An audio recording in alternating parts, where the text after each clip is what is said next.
નમસ્તે મિત્રો, આજે આપણે બનાવીશું લીલા ચણાનું શાક. ફ્રેન્ડ્સ, આ છે લીલા ચણાનું શાક બનાવવા માટેના ઇન્ગ્રેડિયન્ટ્સ.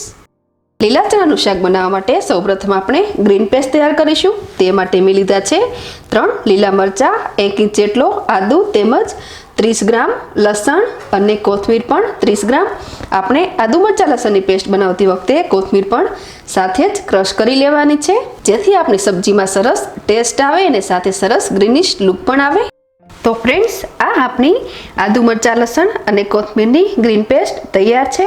આ પેસ્ટ બનાવતી વખતે આદુને મેં ગ્રેટ કરીને લીધેલ છે, જેથી આદુ પેસ્ટમાં સરસ રીતે મિક્સ થઈ જાય. તેમજ આ પેસ્ટને સ્મૂથ બનાવવા માટે મેં પીસતી વખતે 1/2 ટેબલસ્પૂન જેટલું ઓઇલ જોડે મિક્સ કરેલ છે.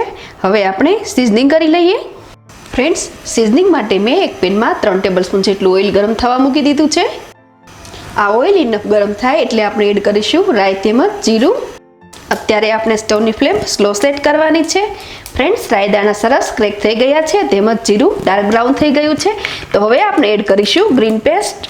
ફ્રેન્ડ્સ, જે લોકો લસણ નથી ખાતા તે લસણ સ્કીપ કરીને પણ આ સબ્જી બનાવી શકે છે. માત્ર 1 મિનિટ માટે સાંતળી લઈએ. 1 મિનિટ પછી આપણે એડ કરીશું કાંદાની પેસ્ટ, જે મેં 150 ગ્રામ લીધેલ છે. મિક્સ કરી લઈએ.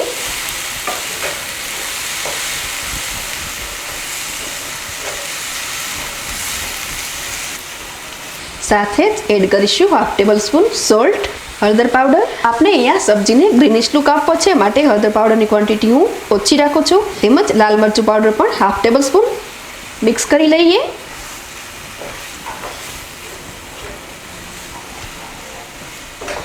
ત્રણેક મિનિટ માટે લીડ કવર કરીને ચડવા દઈએ.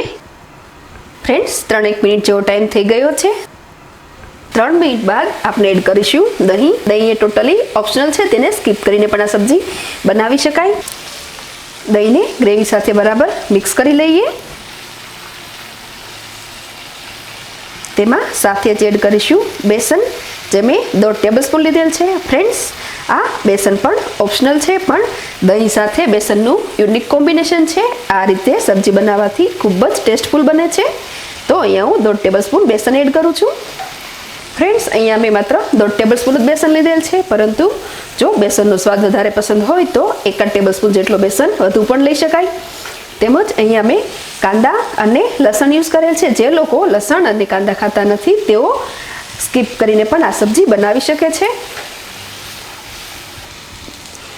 1 મિનિટ પછી હું એડ કરું છું લીલા ચણા. ફ્રેન્ડ્સ, આ ચણા મેં કુલ 230 ગ્રામ લીધેલ છે. જો કપ પ્રમાણે મેઝરિંગ કરીએ તો 2 કપમાં થોડા ઓછા છે. બરાબર મિક્સ કરી લઈએ. હવે એડ કરીશું 1 કપ જેટલું પાણી. ફ્રેન્ડ્સ, અહીંયા મેં 250 ml એટલે કે 1 કપ પાણી લીધેલ છે. સરસ રીતે મિક્સ કરી દઈએ. હવે લીડ કવર કરી દઈશું અને સ્ટવની ફ્લેમ સ્લો રાખીને ધીમે ધીમે ચડવા દઈશું. ચણા સોફ્ટ થાય ત્યાં સુધી આપણે કૂક કરવાના છે. આ ચણાને કૂક થવામાં લગભગ 15 મિનિટ જેવો ટાઈમ લાગે છે. ફ્રેન્ડ્સ, 15 મિનિટ થઈ ગઈ છે. આપણે એડ કરેલ તેલ સરસ ઉપર આવી ગયું છે. બરાબર મિક્સ કરી લઈએ.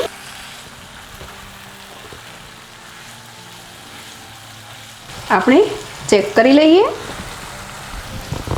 ચણા સહેજ કડક છે, તો આ ચણાને હજુ 5 મિનિટ માટે ચડવા દઈએ. ફ્રેન્ડ્સ, મેં અહીંયા કુલ 250 ml એટલે કે 1 કપ પાણી લીધેલ છે, પણ જો જરૂર લાગે તો 100 ml જેટલું પાણી વધુ પણ લઈ શકાય. લીડ ઢાંકી અને 5 મિનિટ માટે ચડવા દઈએ. ફ્રેન્ડ્સ, મેં પાછળથી 150 ml પાણી એક્સ્ટ્રા એડ કરેલ છે, કારણ કે પાછળથી આપણે બેસન એડ કરેલ છે, જે પાણી એબ્ઝોર્બ કરી લે.